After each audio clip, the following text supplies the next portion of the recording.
Wow. I'm gonna have to change channel again because they aren't really respawning all that quickly.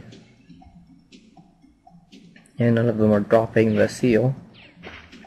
Even though I doubt changing channel would really help that much, as you can see right there, but doesn't really matter. Good, we got it. Okay, now it'd be a lot more useful if we had returned to Kerning City scrolls, but this works just fine, I guess. If you're decently... No, I don't want to go Elena. If you're decently funded like me. And plus it's only 800.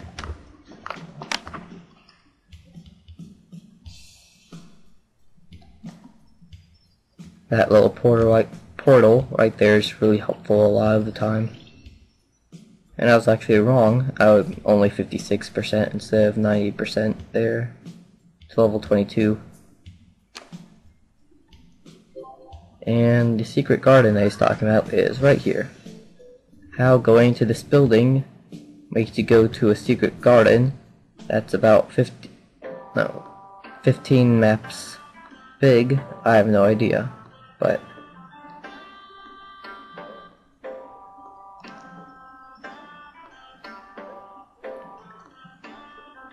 here's this fat guy, which I've never talked to again yet after this quest, so kind of useless.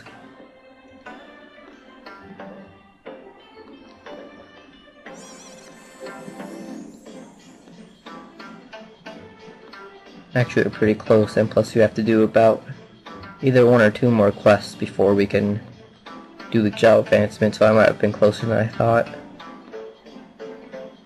To my guess, that is. I'll actually go back to... let you be able to pause the video, I guess, because this is the class story, which is more important, I guess, than the regular quest stories, or whatever you want to call them. Yeah, I'm 99.54% done, so pretty sure I'm going to be level 22 after I complete this next quest. Unless they give me, let's see, about 60 experience for it, which should be really random.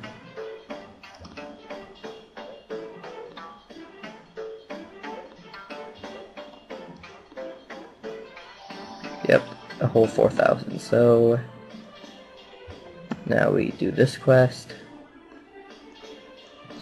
Where what you have to do is go all the way to the left again. Well, not again, but now you have to go all the way to the left instead of the right. And find a portal.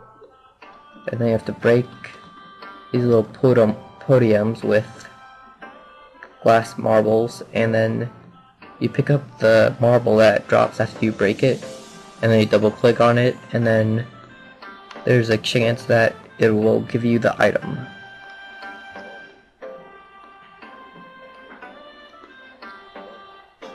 But this guy is also doing the same thing as me, so I'll let him take that one and I'll take the next one. Hopefully it'll work on my first try. But it's not granted. Yay.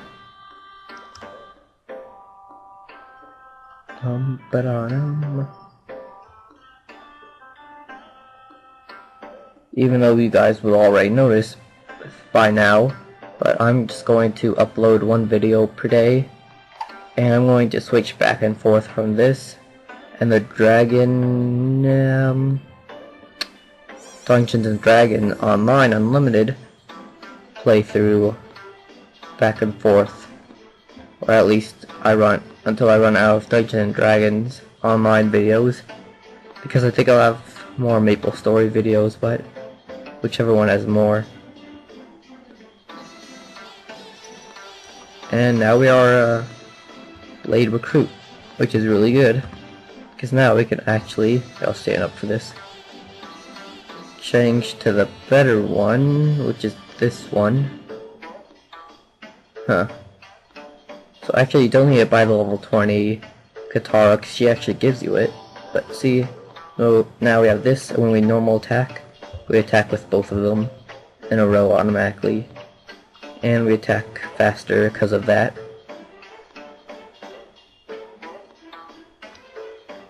And now, I'll show you why we only put 10 into double stab. Sit down now so I can get some more HP. But triple stab will be your attack for the next probably 20 levels or so if you're going to follow what I'm doing. So you better get used to this attack, but it's a really good attack anyways.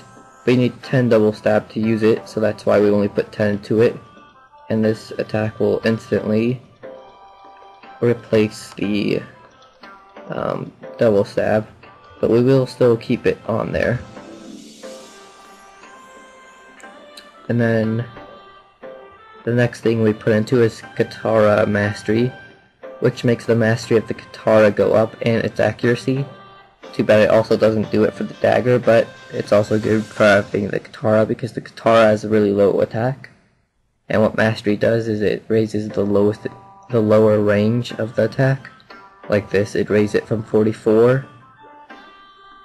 15%, so now it's 52, and then 20%, so now it's 60, and it raises more than it usually would without it after every level because it does it percent-wise.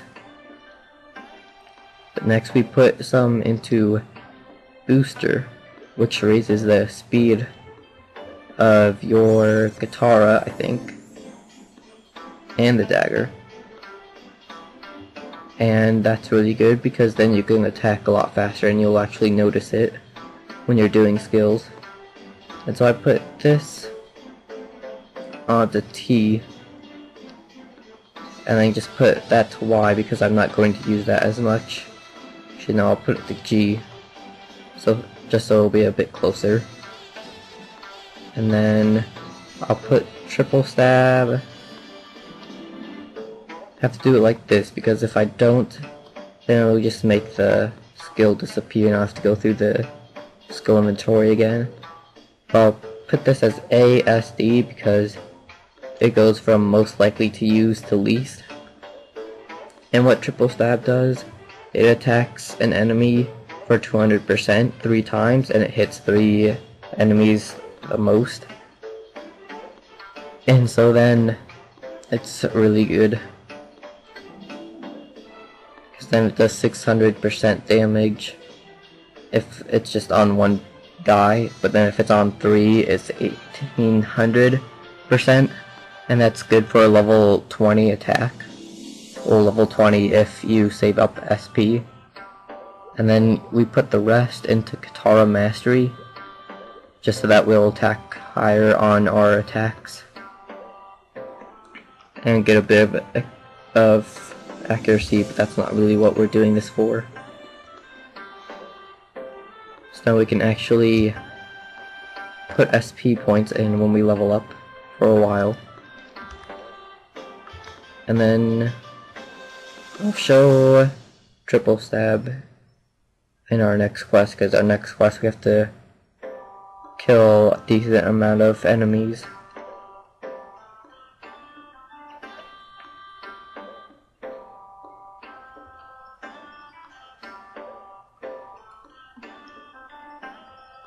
And it's kind of interesting how they have this owl, and then the way that he talks is by holding up these cards. And it says the place where you have to kill and how many.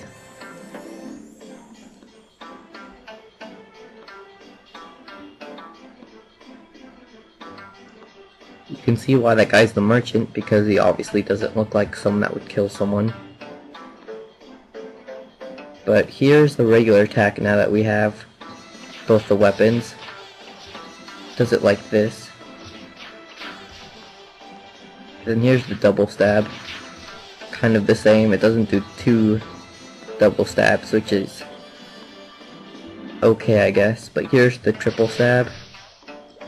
That was kind of with 2 people, but that's with just 1 person. As you can see, that did like 700 damage.